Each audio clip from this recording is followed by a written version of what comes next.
So my name is Alice Butler. This is Daniel Fitzpatrick, and we are co-directors of aemi, an Arts Council funded organisation that supports and regularly presents programmes of artist and experimental film.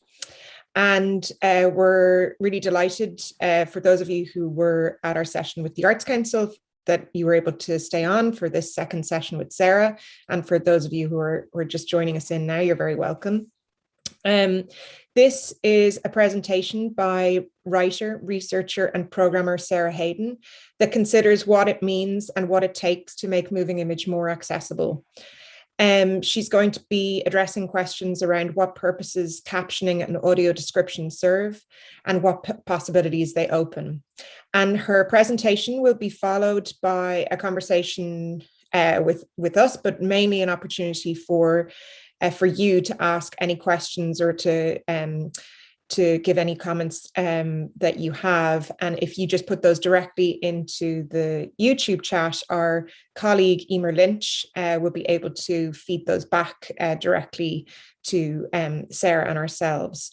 And we hope as well at the end to have a little bit of time for Daniel and myself just to give some sense of what we do as aemi, how we support artists, and our consideration of accessibility in the work that we do. So I'll just give a quick bio for Sarah. She's a writer and associate professor of literature and visual culture at the University of Southampton. Since 2019, she has held AHRC Innovation Fellowships to lead Voices in the Gallery, a 4-year research, curating and commissioning project exploring intersections of voice, text, art, and access. In 2021, she co-organised with Hannah Wallace the Caption Conscious Ecology programme at Nottingham Contemporary. In 2022, she will be working on an audio description project with Lux, curating an exhibition of new work by Liza Sylvestre for John Hansard Gallery, and co-leading together with Hannah Wallace a new British art network, Art of Captioning Research Group. Sarah is the author of the monograph, Curious Disciplines, Mina Loy and Avant-Garde Artisthood, and co-author with Paul Hegarty of Peter Rohr Field Pulsations. And recent publications include essays on Emma Volukau Vanambwa for Lux, Christopher Kulundran Thomas for Cultural Politics, Nancy Holt for Holt Smithson Foundation, and Jenny Brady for Lux. And she's currently writing a book on voice in art for University of Minnesota Press. And we at aemi have had several conversations with Sarah recently about accessibility that have been inspiring and illuminating. And we're so thrilled that she accepted this invitation to lead this presentation today. So I'll hand directly over to Sarah, and thanks so much again for this presentation.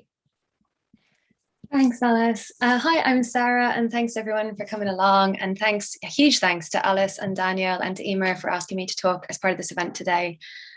Dealing with aemi is just a joy. If anyone else gets an invitation, take it up. They do stuff nice.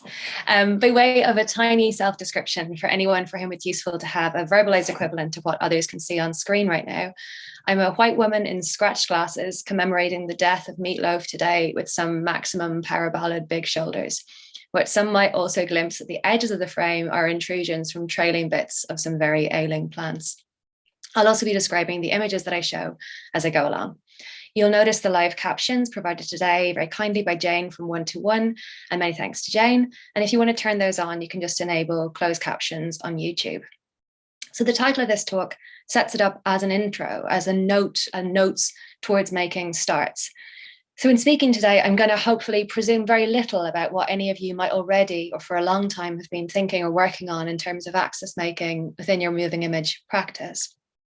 Hopefully for that, it won't be too boring. What I'll do is a talk in 2 parts. I'm first going to take you through 3 concepts, 3 recommendations that I hope are useful for thinking about access in this context. And then secondly, I'm going to talk about captioning and audio description via discussion of works by the artists Jenny Brady, Sohai Lee, Liza Sylvestre, Annie Crabtree, and Shannon Finnegan and Louise Hickman. And again, to make this all more accessible, a very brief outline has just appeared, I think, in the chat now. Emer's going to drop it in case that helps anyone to keep a hold of the thread of the talk as it unspools. So, starting. This topic, what access means in the context of moving image, what it means to do it, is one I've been chasing around recently from a number of different angles. But it's really important before I talk to acknowledge that this area is one in which I'm still making a start myself. I'm still learning, I'm still very much making mistakes, and I'm very much open to correction. And that openness to responding to feedback is essential to thinking about access in the first place. We need to be flexible. So I'm open to an email picking up where you think this could have been made more accessible, what you think I've misstated. And I will admit, and I'm going to talk about this, that I've not always had access in mind in thinking about art, thinking about moving image. I came to this work via an interest in the role of voice and voiceover in video, and that slid then into an interest in the interplay between sonorous voices and legible voices, voices that manifest as text on screen and video. From that, by way of a kind of happy accidental sidestep, I ran into artists working in creative captioning, artists exploring access as medium. And via their work, I very belatedly realized that so much of the moving image work that so excited me, that I spent all of my time in and with, was circulating in a context that presumes its audience to be necessarily composed only of fully sighted and fully hearing people. In my case, this late, slow, and uncomfortable epiphany, an essential one, came when I included a video from Liza Sylvestre's caption series within a show called Many Voices, All of Them Loved at John Hensard Gallery. And Liza Sylvestre's caption series educates its receivers in the purpose and the function of captions. It does so in part by demonstrating the effects of their frequent, near ubiquitous absence. Excuse me. And it does so in form by appropriating the appearance and the rhythm of an open caption track overlaid on extant film or video. In this case, and as you're going to see here on the slide, what looks like regular captions on the screen are instead something like a dripped down lyrical essay that is also a manifesto, I think, for caption consciousness. So what we have on screen here is an installation of a shot from Sylvestre's Third Space. It's a dual channel installation with, on the left, a caption-like text that's over 2001: A Space Odyssey. And the text there reads, "Everything moves at that same slow pace." And on the right side, on Sun Ra's Space is the Place, the text reads, "I hear his words lulling out musically." Sylvestre's work prompts consideration of moments from the history of early cinema, the verbocentricity of contemporary film viewers or receivers, hierarchies of sonic significance, the status and the sensory apperception of text on screen, the curious status of writing when it's set in motion, when it's on the run instead of being held steady. It also prompts engagement with episodes from the history of captioning in TV, concept of deaf gain, the pragmatics of lip reading and cochlear implants as differently fraught, mutually co-imbricated everyday technologies of interpretation and not outright solutions.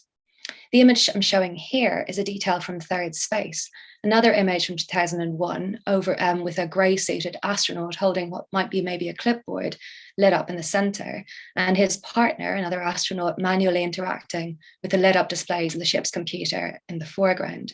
The text on the image here reads, "Always there is a sound that feels like music, but is probably just the low hum of the machinery." So back in 2019, I watched this work, and I thought and wrote about it and selected it, and I watched it some more. And obviously in planning an exhibition, right, that takes time, but it was only really once we'd installed the show in 2020 that I properly realized what it meant, that the artist herself and any deaf or hard of hearing visitors to the gallery would have come to see perhaps this piece and then found themselves barred from accessing all of the surrounding work that was hung or installed or projected around it, because none of the other moving image work was captioned. And since then, I've been trying, incompletely, but increasingly concertedly, not to repeat that. Okay, I'm going to turn off this screen share for a moment.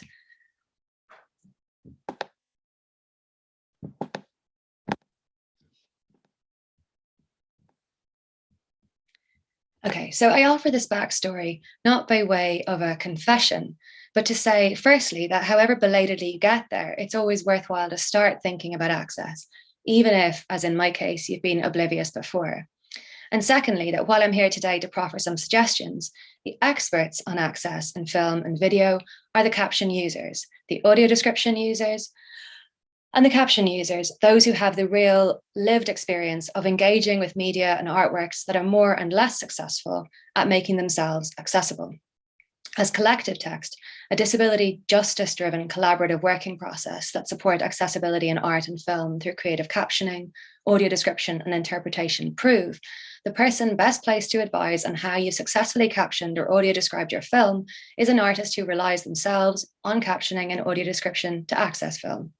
Better still, a cooperatively organised crypt time dwelling group of them working in concert with access workers and artists to interpret moving image from the point of conception. And I'm going to include a link to collective text in the resource list at the end. So in thinking about access work, it's important here and everywhere, and I really want to make this very clear at the start, that any conversation about accessibility doesn't become disarticulated from disability justice as a movement and as a horizon.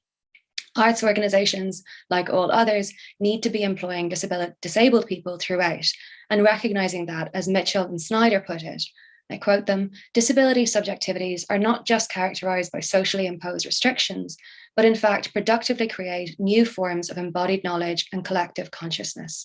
Okay, a last note before I really get started on starting, and this is on language. In becoming conscious of all of the ways that we've been formed by an ableist, audist culture to expect a homogenous public to engage, and only a homogenous public to engage with moving image, I've been trying to avoid, in writing and talking, referring to those who encounter moving image, as we tend to do, as a viewer, or who must obviously see, or an audience who must hear. And so here and elsewhere, I'll refer instead to the expanded category of variously sensing, variously perceiving and processing people who might encounter film or video as the receiver. I do so because it seems to work, and by way of a nod to the catalytic effect on all I've been doing since of engaging with, of receiving Jenny Brady's film of that name. And for that, thanks always to Jenny and to Bennett Lux. Anyway, as I promised, I'm going to outline now 3 recommendations that I hope will prove helpful for thinking about access and moving image. I'm going to draw on ideas from lots of sources here, and I'm going to provide a list of all these references I'm citing at the end with all the publication details for your own further pondering if you want to go and do the homework after, and to save you scrambling to scribble notes as you go along. So no need to catch everything as we go. My first recommendation is to recognize and resist the acceptance of a general lack of access. What I'm suggesting is that you try to start to recognize everywhere around you the pervasiveness of what Tanya Tchaikovsky refers to as an assumption of a general lack of access. Now, Tchaikovsky writes incredibly persuasively on this, using the presence of the blue wheelchair access sign, which you'll all recognize, as a sign that wherever it appears points up the inaccessibility of everywhere else that's around.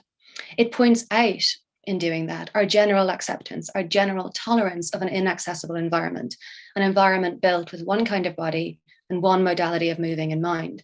Exceptions to inaccessibility are so rare, so unusual, they have to be highlighted and signposted.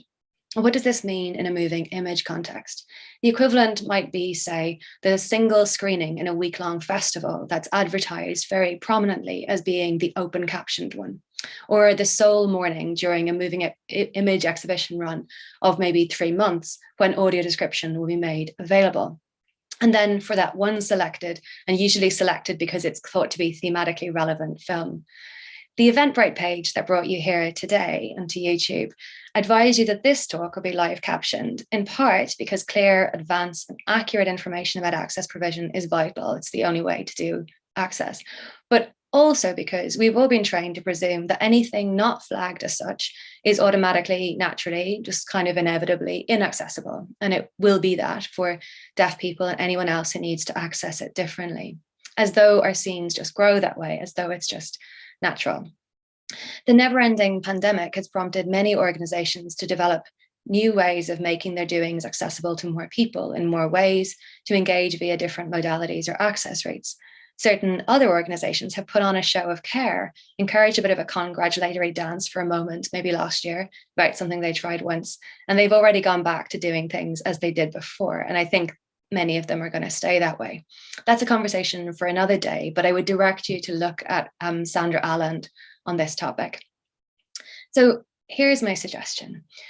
Next time you notice a sign in the cultural sphere that says, hey, look, access right here, just here, the inclusion of an alt text image description in a tweet of a film still, say, by a body that to date sent out all its images without thought of screen readers.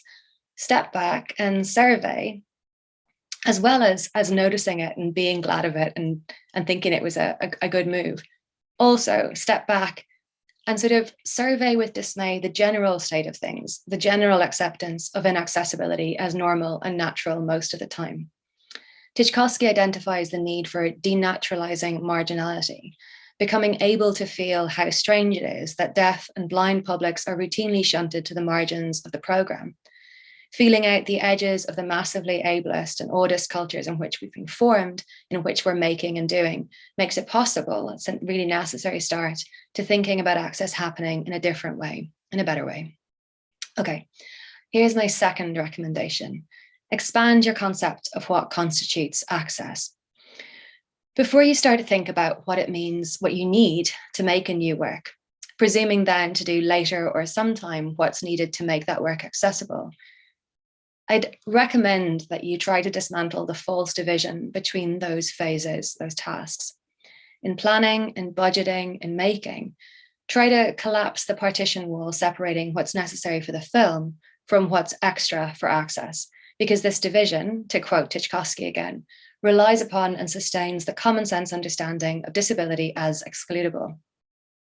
When events, screenings, production budgets are being agreed, access frequently gets hived off, shunted again onto a separate, often deferrable, often highly contingent space of the, well, if it's possible, then we'll also. The festival programmer presenting the 1 hour screenings is depending upon there being a bulb in the projector, right? That's automatic. So that sighted people in the cinema can engage with the film. And there will be chairs. There will be chairs, as more than 15 minutes of a showing is deemed longer than anyone can be expected to watch while standing without resting their weary bones. These apparent givens of what's normal, what's needed, are based on shared, unspoken expectations of the capacities of what Rosemary Garland Thompson calls a normate body. Within this context of moving image, that's a body that can comfortably watch a moving image projection from a distance of X feet, if it's projected with X wattage and at X scale. The cinema speaker system extends the capacity of my hearing because that hearing is coded as normal. Access is already everywhere. It's just focused on one kind of body, one modality of experience. In What Can a Body Do?, the artist and design researcher Sarah Hayden interrogates the related distinction between technology that gets coded as just technology and the sort that gets framed as assistive. And I found this really startling when I came upon it and realized that I had very much been thinking of these as two separate things. But as Meryl Alper observes, the categorization of particular communication technologies as assistive and others as not is an inherently political choice. It has major implications for what's determined to be a valid cost, a necessary concern, and what's a deferrable, discretionary budget line. In Feminist Queer Crip, Alison Kafer writes about how non-disabled access is made invisible, while disabled access is made hyper-visible. I think that's a brilliant, brilliant assessment. As she observes the protests about the installation of a ramp on an Appalachian hiking trail, steps are themselves an accommodation, just one made for a different kind of body. And I think we can take that kind of thinking and move it from this context of a kind of an outdoor realm of physical mobility right into this moving image context. So my second recommendation here is that you try to become conscious of non-disabled access as abundantly in operation everywhere around you. Okay, third recommendation. I want you to recognize access as relational and its effects as social and political. I'm conscious, really conscious today, and pleasingly so, that our context is an event that's also about public funding. And when so much of the work we're talking about making is intended, ultimately hoped to occupy public space at some point, often publicly funded space.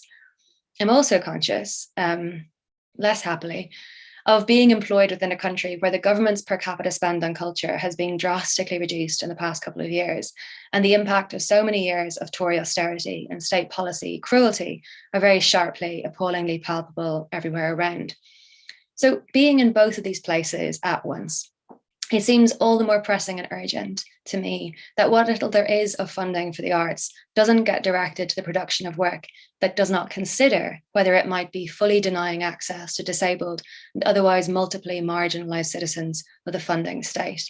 Maybe most especially so when the art that is being made is often intent in itself and its content on intervening politically, on being political, or on revolting against the hellishness of this harsh and unjust world that pushes people to the margins. Whatsoever anyone might want to make, it seems reasonable to me that the politics any film or artwork espouses should be carried through in how that work is conceived, how it's produced and presented.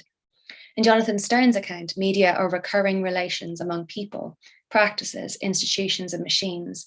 And for Tchaikovsky, disability and questions of access are normatively ordered, ongoing forms of recognition.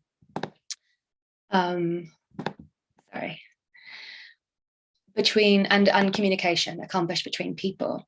Access to culture is not reducible to a consumer right, nor does it happen by magic or by machines alone. Now, the work that I've just brought up on the screen share here was commissioned as part of the 2020 Deaf Artist Film Commissions at Lux. This is Shannon, Finnegan and Louise Hickman's Captioning on Captioning. This film articulates, I think, what I'm talking about here, the relationality of access work by pulling what it names the invisible labor of access work into new, suddenly wonder-inciting appreciability. Putting the process of academic captioning on screen and talking through its practice communally as a constantly in flux, unfixed interaction between the captioner and the caption user, for whom the access worker creates a specific personal dictionary of steno briefs. On screen here, I'm hoping, we have a still showing on the right of the screen, Louise, Shannon, and the captioner Jennifer. And on the main screen, a view of Jennifer's cart steno brief, a kind of phonetic shorthand dictionary that's usually behind the scenes. We certainly can't see Jane's equivalent here today, but has been brought kind of surfaced to the top, to the kind of front of the film in this work. What's visible on screen is a slightly dizzying array of instructions with pop-up windows and yellow captions on blue that reads, "Words I never, ones I used because I did receive this dictionary from someone else." Captioning on captioning instantiates on screen and in real time how access is made between people, how access work, in the film's own words, is shaped by relationships, and not, as various exploitative tech firms capitalizing on pandemic access panics would have us believe, magically instantiated by autonomous AIs. I sound a bit polemical sometimes. I'm going to stop sharing. 1 second. Okay, so as Caroline Lazard puts it, access is what determines how much people can participate in cultural, social, political, and economic spheres. As Elizabeth Alcesser explains, denial of access to our cultural commons depletes civic participation, which is to say, I think, that by making engagement with film or art dependent on particular bodily capacities is to diminish the already potentially multiply compromised participation of the same disabled people that are already in so many material ways disadvantaged, and forcibly so, by ableist systems in a political and civic space that determines the conditions of all of our everyday lives. So my third recommendation then is to think of access in social terms on both of these ends, both in terms of how it's made, where it happens, how it happens, and in what its implications are, what the implications of its absence can be. They go far, far beyond the realm of art, and I'm not in any way diminishing that realm by saying that.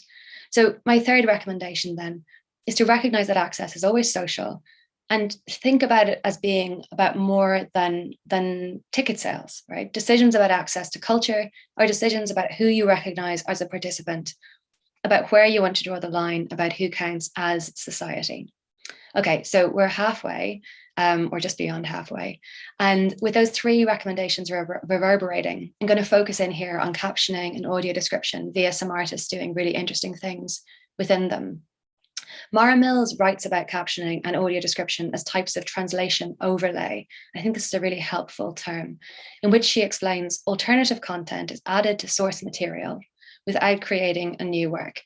When a film is captioned or audio described, what results is what Mills niftily names a double weave of source and target text. I think this is a suggestive way of thinking about it, particularly for artists, a melding of a work with its own translation.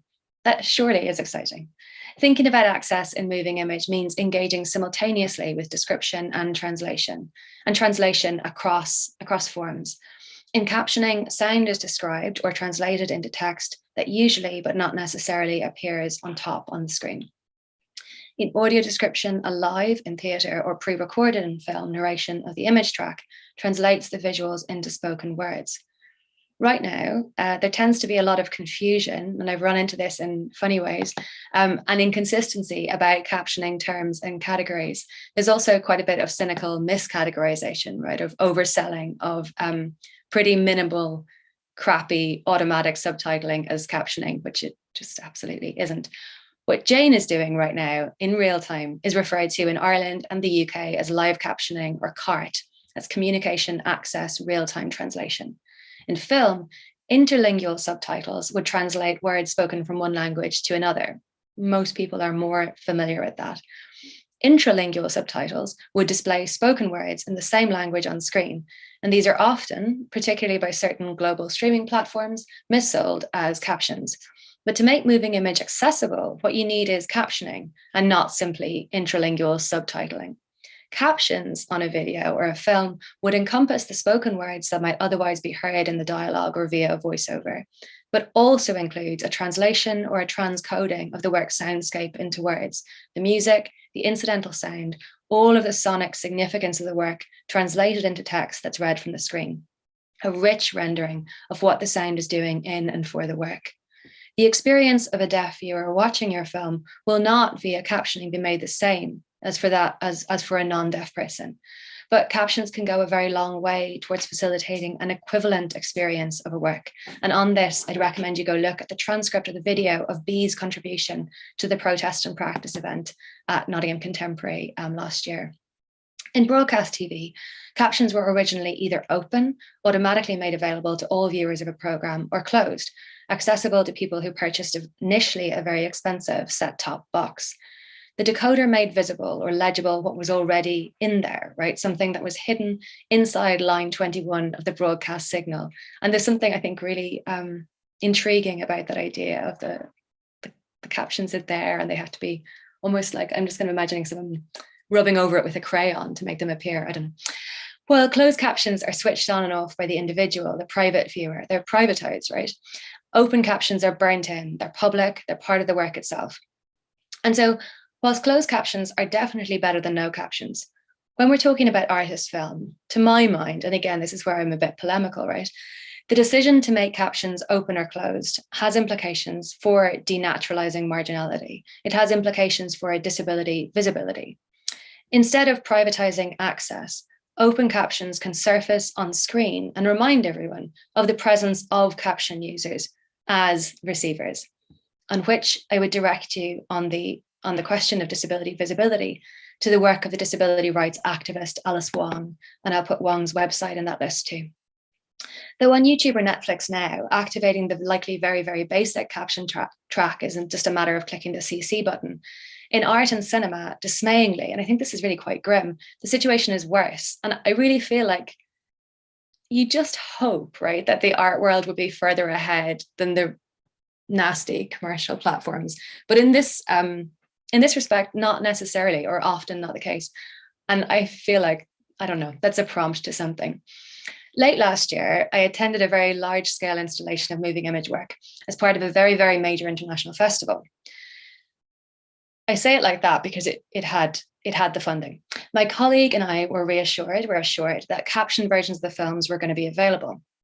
But when we got there, it turned out they would be available, but not in the space, right? Not at the show, not within this huge, like multi-screen, massively complex, very gorgeous installation environment. For the hearing public, for this very political survey show, there were huge screens, high definition sound, beautiful production, gorgeous installation. But for the deaf viewer, or anyone else needing the text translation. And there are many, many categories of users that might be encompassed. There are various kinds of reasons of neurodivergency, reasons of language or language learning, but there are many, many reasons, but I'm not going to go into that now. But in this case, for the deaf visitor, the captions, which had already been done, right? They existed, they had been made, were available only if the visitor to the gallery watched the tiny versions of the work that they could find on a website on their own phone, provided that the Wi-Fi was working. And of course it wasn't. So we moved around the exhibition together, and I spent quite a while chatting to the invigilators and then communicating with them afterwards about this and asking about the decisions that have been made.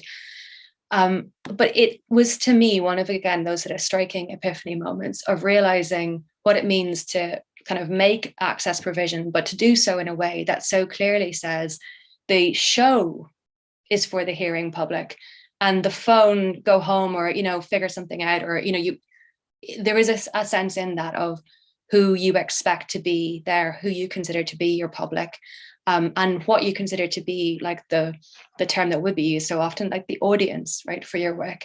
And we really have to do better than that.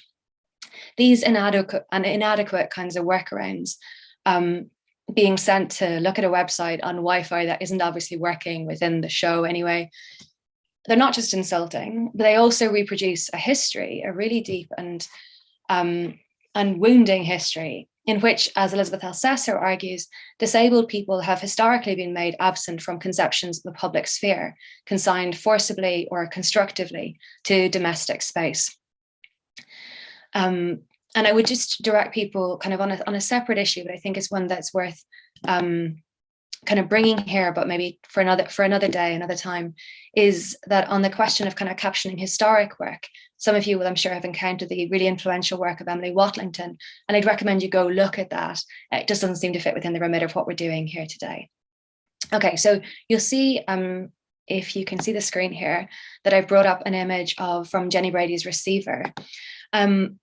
And as many of you will already know and celebrate, Receiver energetically explores what captioning can do, as though it's intent on testing, I think, and proving its potentialities as a medium.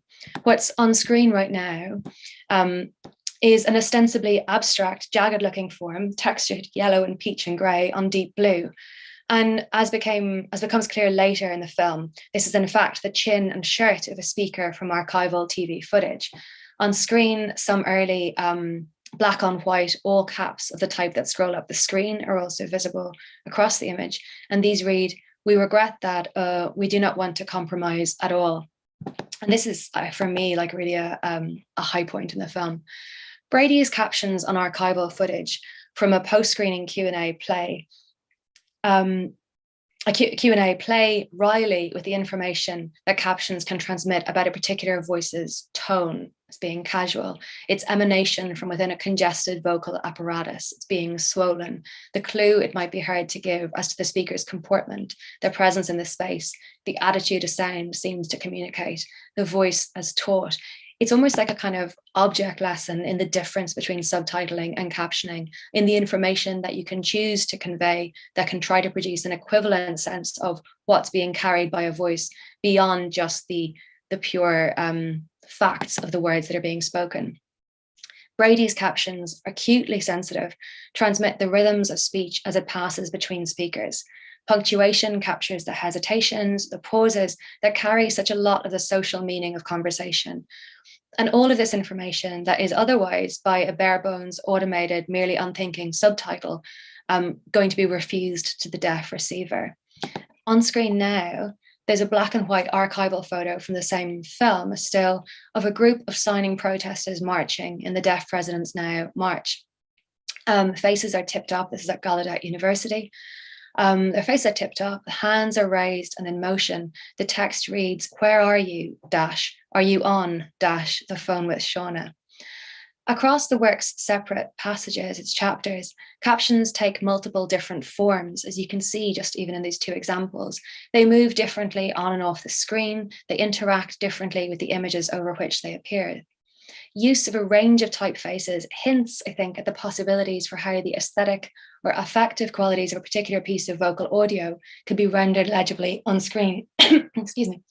Inside of this incredibly sharp and compelling film, there's a kind of caption lab in action. And I think for people interested in thinking about how they might start to kind of bring this into their practice, looking at Jenny's work, it kind of prompts a kind of a realization of what might be possible, where it might go.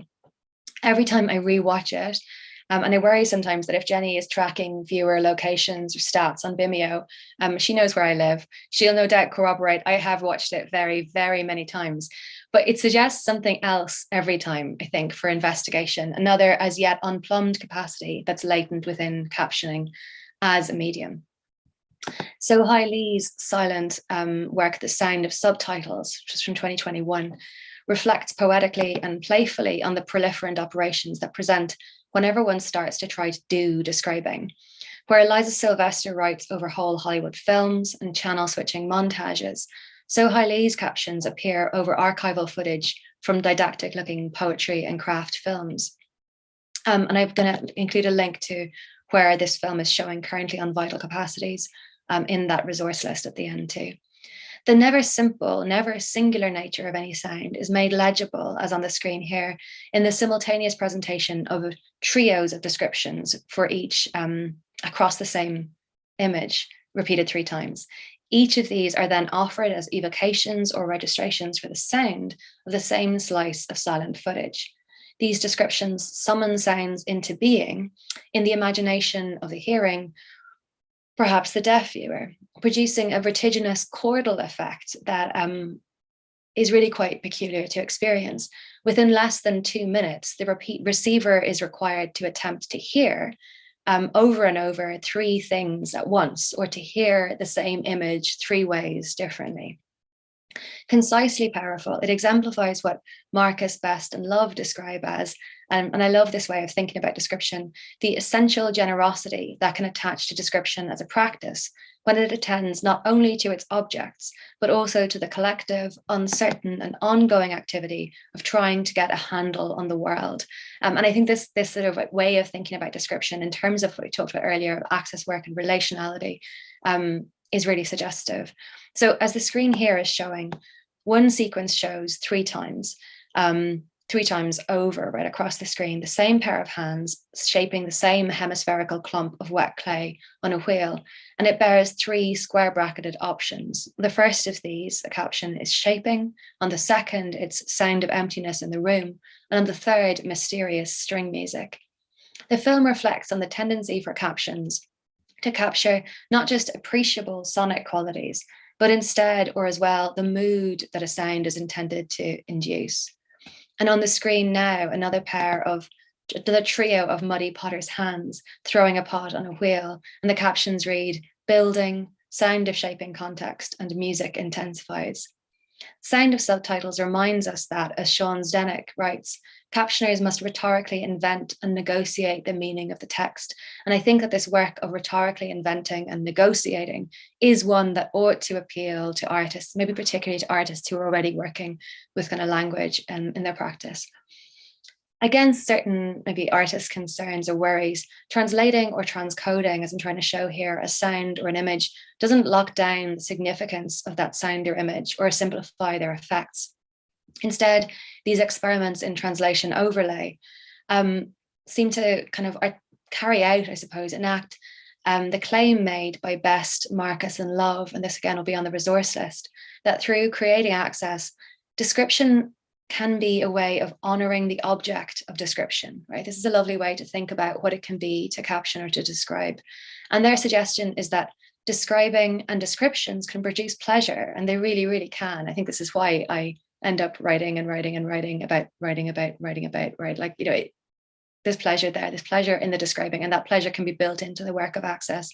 Granular, they say, slow, compressed, attentive, appreciative. Description can make us more attentive, and I fully believe this. Okay, so in audio description, as Louise Fryer neatly puts it, information received through one sense, the vision, must be translated into information that can be received through another sense, audition. Georgina Klieg calls for its elevation and reimagining of audio description as a literary or interpretive form with infinite possibilities. And I hope that some of the work that I'm showing gives you the sense of what these possibilities might be. But the work of Jordan Lord, specifically Lord's devastatingly intimate, tender deployments of audio description in their video work, as a medium, make me excited for what's happening in audio description and for what might happen in artists' audio description soon. I'm also excited, sometimes very tiresomely so, by these infinite possibilities of audio description, excited by what Lux are doing right now in supporting creative, exploratory, artistic missions to plumb the depths of these as yet only partially realized capacities that we have to work through access. And encouraged too, as part of this, by moves afoot among audio describers right now in the UK and more broadly internationally, to develop and diversify a practice that has been historically kind of hidebound by weirdly calcified codes of professional conduct, rules and standards that blind and low vision film audiences are increasingly arguing greatly limit the use and still define the possibilities for better or more nuanced kinds of image translation. So there are changes afoot in terms of what audio description does, and it is expanding incredibly quickly and kind of on the move.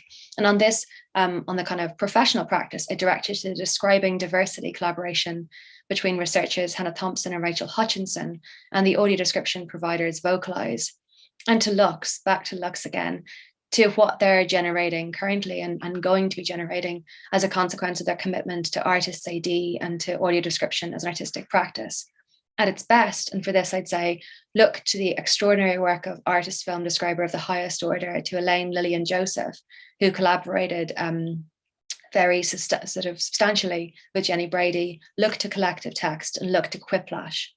Okay, I'm going to slide share one last time and we're nearly there.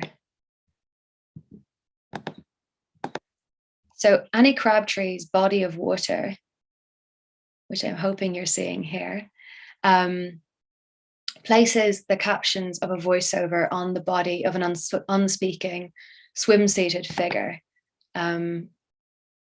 If that's not showing correctly, maybe Alice, you just step in and let me know, but I'm hoping that's coming up okay. The image is showing, we can just see your full I don't screen. think I have your audio, Alice, sorry. Oh, sorry. Is that okay? Can you hear me now? Yes, I can hear you now. Sorry, just Okay. want to check the share is working okay. I was just gonna, yeah, so we can see the image, but we can actually see your desktop. So if you just okay, hold on, I'll adjust that. That's the issue. 1 second, sorry about that. Not at all. That was two. There we go. Perfect. Okay, sorry about that. Okay, so Crabtree's Body of Water places the captions, you can see here, of a voiceover onto the body of an unspeaking swimsuited figure, as showing on screen now. Pale lemon captions against the Adidas blue, they materialize ghostily, hovering over this body.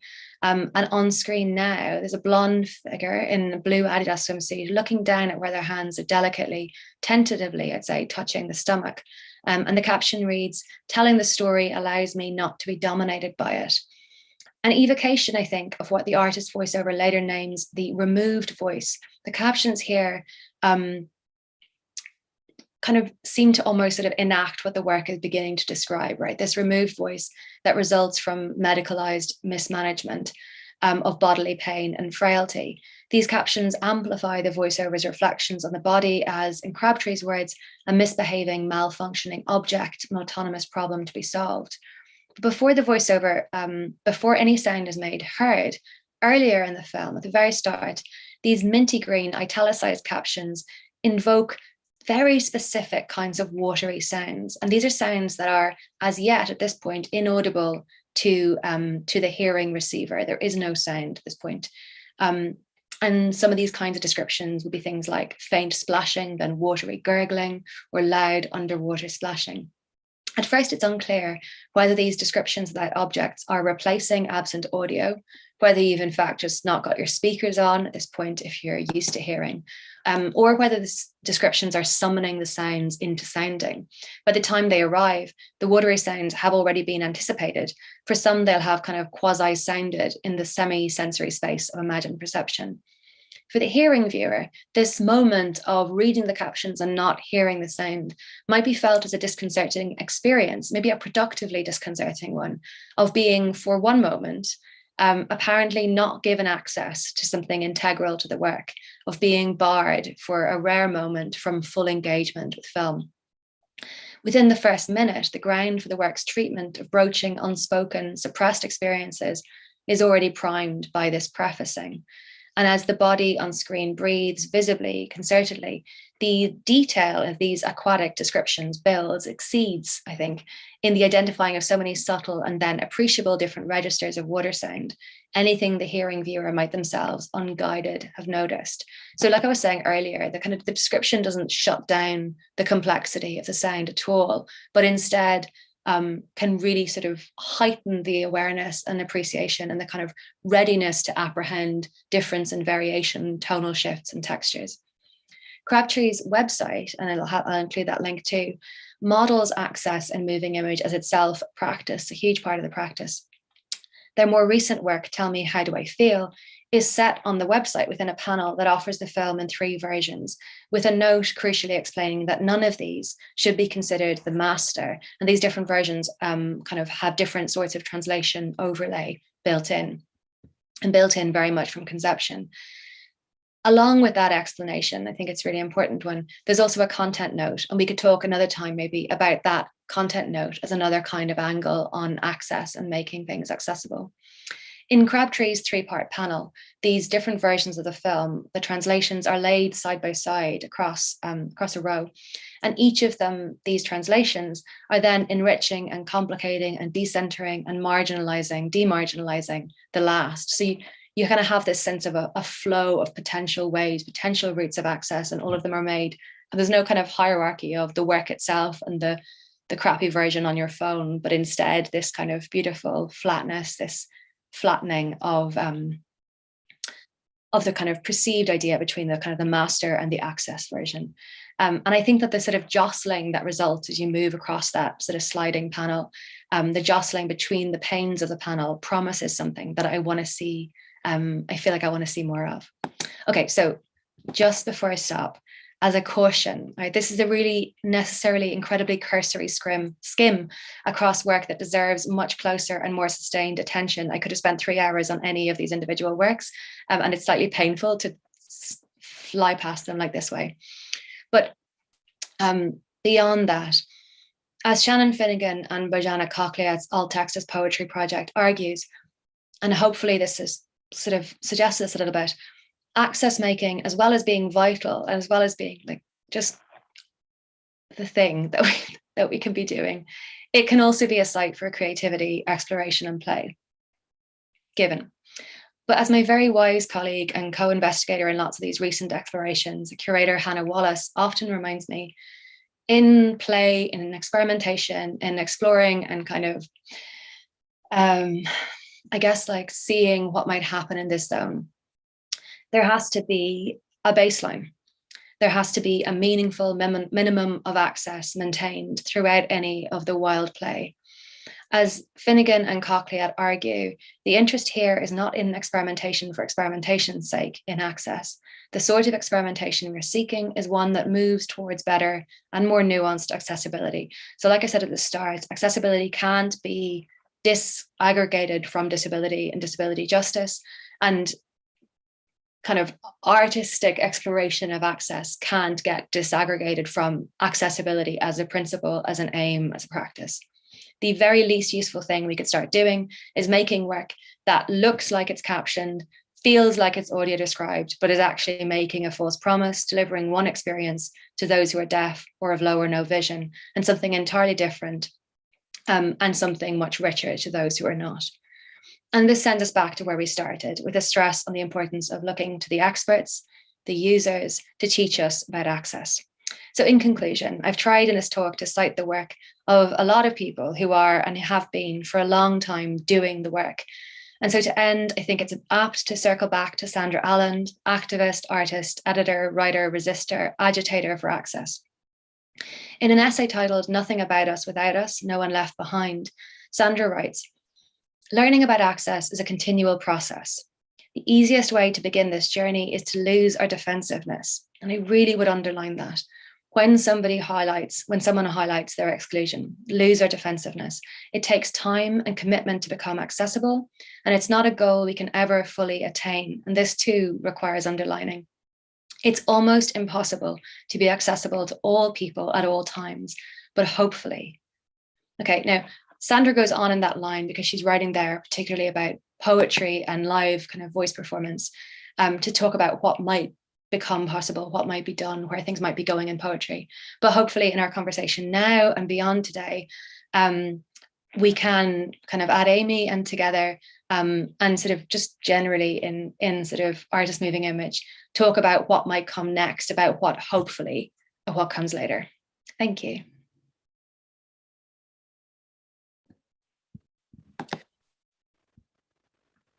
Thank you so much, Sarah. That was such a fantastic presentation. I know Emer has been in the YouTube chat there, and if anyone has questions, she'll be able to feed those through back to us. So Emer, just let us know when there's a question there that we should address. There's so much there of such significance that I think is really important to kind of just really stress. And I think it's so great that that you were able to sort of give us these insights after this morning's session from the Arts Council, because I think what comes out so clearly is this important of consideration from the point of conception, and how that is a political act, and how, you know, we as aemi are supporting and programming work by Irish film artists. And we really want to stress, as we begin to learn, you know, there's a real kind of reason behind calling this session, you know, starting to think about access. That's as much a reflection of where we're at as where we imagine a lot of people who might be joining us today are at in terms of thinking about access. But how, as you kind of draw our attention to, we have to start to think again about, as you say, who we consider to be our public and who counts as society. And if we have noticed ourselves being short-sighted in terms of thinking of an audience as all hearing, all seeing, then we are leaving out really sort of significant receivers, as you described them as the title of Jenny's film. And I suppose one thing I wanted to highlight as well is that, you know, we were lucky enough to be able to include Jenny's film in our touring program, Signals and Circuits, last year. In fact, it was sort of the starting point for that program. And that film as well sort of kickstarted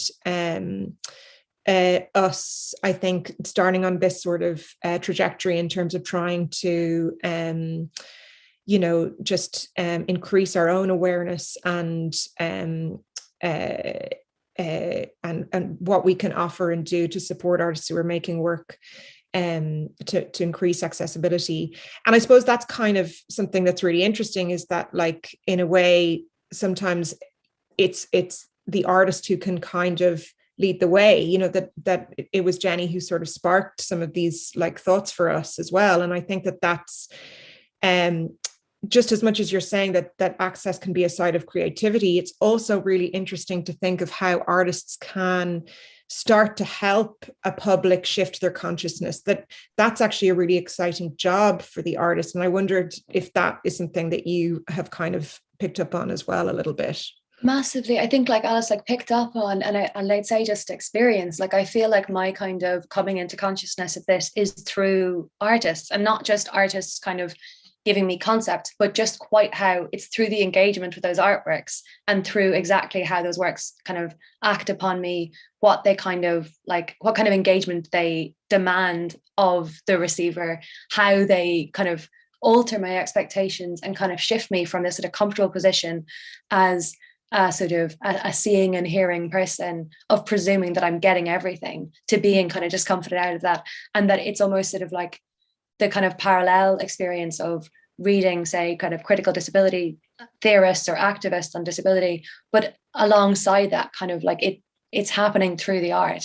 And it does feel like, excuse me, that there is this possibility and this real kind of like evidence that, you know, artists are in this way sort of meaningfully altering, like you say, sort of expectations and experiences, and changing the conversation in ways that are not just about sort of making statements, or even kind of like including in a statement kind of claims about what the work is doing, but actually sort of achieving it through the kinds of encounters that they're producing with those that receive them in all the various ways that they do that. Mm-hmm. And so I feel like there's a case that we could make for why this work, you know, if we wanted to make a case for why funding the arts kind of, you know, is a reasonable way to go about producing kind of like a better world. I think this is one of the ways that we can say, like, this can happen here, this can happen in these ways, and in a way that is simultaneously for the artists sort of exciting and stimulating and generative. And I think that, you know, so many of the artists that I'm kind of running into, who are, some of whom like have been doing this and it's like absolutely integral to their practice, maybe because of their own sort of lived experiences, and others who are coming to it sort of belatedly and tentatively, is how much for them it sort of opens up new ways of thinking about what they're doing, how they're doing it, and sort of in ways that like have these really appreciable and exciting effects on the aesthetics of their works, as well as on the kind of political import or the kind of content. And all of that just seems so valuable. And I guess that's why, you know, when you got in touch and when we've been having these conversations, I just like, I fully believe in this as a thing for aemi to be doing, for us all to be thinking and talking about, and to be trying to do it in a way that feels, you know, I don't know, comfortable for people, that brings them in, that kind of acknowledges that like no one's doing this right all the time in all the ways they want to do it, but that we do kind of, like I said, that it have to be flexible and not defensive and not prickly, and not sort of run away from these issues because we recognize we've messed them up before, you know, which I think is a temptation, right? You know, but you feel like if you open this box, this conversation, that, you know, you're opening yourself to being kind of noticed for fucking it up, right? But like, that's kind of what's required, right? Is to take the risk and try, and then respond and change when you get the feedback that says no. Yeah. But it's also, sorry. For what that can do in terms of how enriching that can be, you know, and I was just kind of, during when you were speaking, just I was even struck by, like, you know, what could easily become an habitual practice of, you know, as you were moving through slides, of just describing what was appearing on a slide, and how that altered the space very quickly in a way that reinserted sort of your subjectivity and realigned the various subjectivities involved in any sort of experience of an artwork or an image, or, and I think that even just that experience and that reminder of the subjectivities that are always, the various subjectivities that are always at play, is so transformative, actually. You know, even that simple process of, like, you know, starting to habitually describe what appears on screen, and then, you know, that opportunity in you know, in a context like this, to kind of take a breath and to you know, hear somebody's relationship to an image, because that is always what that entails to some degree. It's always, any description like that is always going to be to some degree subjective. And I think this reminder of subjectivities, you know, I think is enormously helpful and enormously enriching. I'm not sure if that is clear at all, but just to talk about how these, what could become relatively small changes, really like enrich our experiences of, and can enrich our experiences of art. Absolutely, Daniel. And I feel like this is something that I'm only like really like baby steps in at the moment, just trying to kind of think in these terms. But I feel like I can recognize that in the sort of shift away from the presumed, the kind of like the sort of authority that speaks from out of nowhere. And I guess this is where that kind of interesting voiceover comes from, is that kind of voice that comes from nowhere, doesn't describe where it's coming from, and just has this kind of apparently neutral, omniscient perspective on everything. And that's so much of how we do things when we sort of begin to talk publicly, maybe particularly about these kinds of topics, is to kind of move into this space of kind of pretending like this is just truth, and I kind of come from nowhere and I'm here with the facts. And that it totally changes the conversation, I think, to begin, you know, to think about sort of subjectivity, and also about the kind of like, I suppose like Haraway would talk about like the situated object, kind of a situated objectivity or kind of situatedness of knowledge. And that sort of, even in like, I find myself now when I'm writing, like acknowledging sometimes like where I am and kind of what capacities are shaping my experience that makes me write this particular thing in this particular way. And that this is kind of the interpretation of one person coming from this place who is seeing the work in this way, hearing it in this way, kind of experiencing it, walking into the space. And that kind of, in doing that, you kind of make the presence of different ways possible by kind of almost like owning how you're doing it. And there's all kinds of different ways that we can do that. But like you say, in terms of kind of showing the image and not presuming that it's obvious to everyone why I'm showing that image or what it is that I'm trying to draw people's attention to. And then maybe in doing the describing of the image, say the fact that you describe the text on the image is like both kind of necessary in order to kind of give a comprehensive view of what the image is, but also is about kind of reminding people that, say, when you kind of use like an image to promote like an event or something, and there's text within the image, that you need to describe the text within the image if you're expecting people to be able to access that, say, with a screen reader. So that text within images is also like requires describing, requires reading, or sort of, I suppose, just sort of like trying to presume less, and so to kind of predict a homogenous kind of public out there. It shifts and slows and thickens. And I guess that's why, like, even in writing this, I felt like I was so often writing something and then kind of opening like a paragraph of trying to explain why I was doing what I was doing, or or thinking like, if I do that, I need to make space for that here.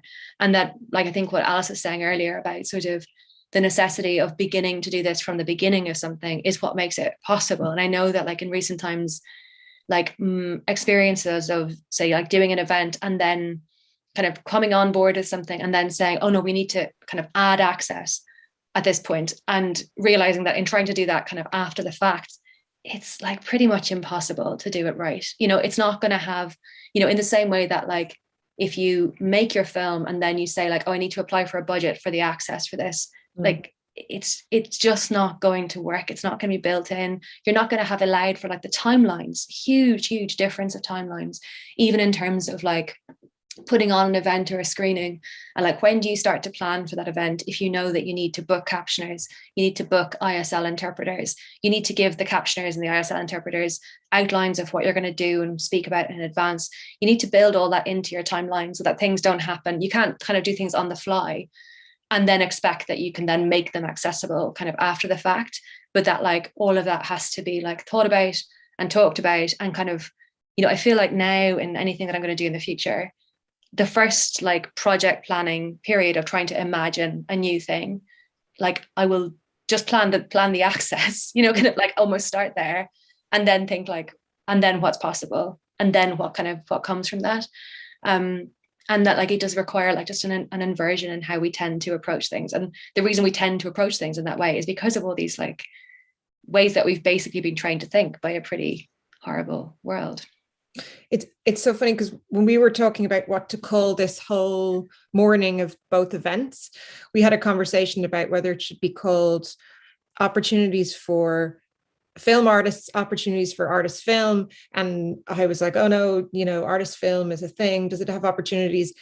And Daniel was saying, yeah, I think, it can. And anyway, it's through this kind of conversation that I feel like it's both, that this opens up, it's in the way that funding, at the same way as an opportunity to support your practice, to sustain your practice, that factoring accessibility in from the point of conception is an opportunity for you to learn more about what you do and for you to rethink how you do it and who it's for. It's a massive opportunity. And I think that your presentation just did such an excellent job of bringing that home for people. I really can't thank you enough for that. I was just wondering, Emer, if there's anything you wanted to contribute there as well.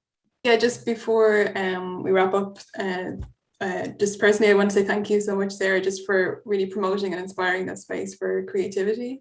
And that's also mirrored in the comments. Everyone is extremely thankful and found your presentation and how you've spoken about access for so inspirational and informative. And so refreshing to hear about the politics and aesthetic potential of access work. So just a huge thank you across the board from everyone. Not at all. That's so kind of everyone. But I'll say again, I really mentioned at the start, like, give me the feedback that makes me do it better next time. Right? Like that, like, you know, that's the only way it works, you know. So I really mean that. But like, thank you all for this conversation. I feel like we could have a much longer conversation, and kind of like almost like there's so many different issues that are there for discussing. There was a point in the middle of last night where there was definitely too much that I was hoping to do, and there's lots, you know, there's lots by the side. So I'm aware that it's been a very cursory kind of chat, but it's lovely to start having this conversation with you, you know. And I think particularly when the work that you do at aemi is about supporting artists, that sort of taking on this kind of this area as something that you're kind of, I guess, like engaging with in this way, and in this kind of open and sort of open-hearted way, is an opportunity for the film artists and in Ireland and more widely to kind of engage with that support, and to engage with like what is a very warm and collaborative atmosphere within which to start doing that thinking, and to do so kind of hopefully, right, like that hopefully. That what you've just said has just reminded me that like there's the receivers who are here today who are who have given this feedback to us, which we really appreciate. And then I'm conscious as well that there'll be sort of another way to engage with this when we place this talk online. And if anyone at any point, you know, later watches this and has any feedback or questions for us, you know, we're always really happy to hear from people. So if we can do things better, you know, do please get in touch as well, even if that comes, you know, you're engaging with this after the fact, so to speak. Yeah, so yeah, I've just seen there is there links that Sarah mentioned. Emer, we were saying we were going to post the document that Sarah mentioned. That's going to be on our website on the listing for this event. That will be included after today on our website. So you'll be able to access all of the titles of the artists and the artist works that Sarah mentioned, and the readings as well. Is that right? Yeah, it'll all be exactly, there. So yeah. A full bibliography, everything quoted, everything referred to, and all of the artist works. So it should mean that anything that you missed is there. It'll be found. And we'll also email everyone who registered on Eventbrite, so it'll be a direct email as well. Great stuff. If anyone has any issues though and finding stuff, just email us directly as well, and just contact us, and we'll get it to you. Or any of the questions that you want to follow up with by email, you know, you can email info@aemi.ie and we'll get back to you. You know.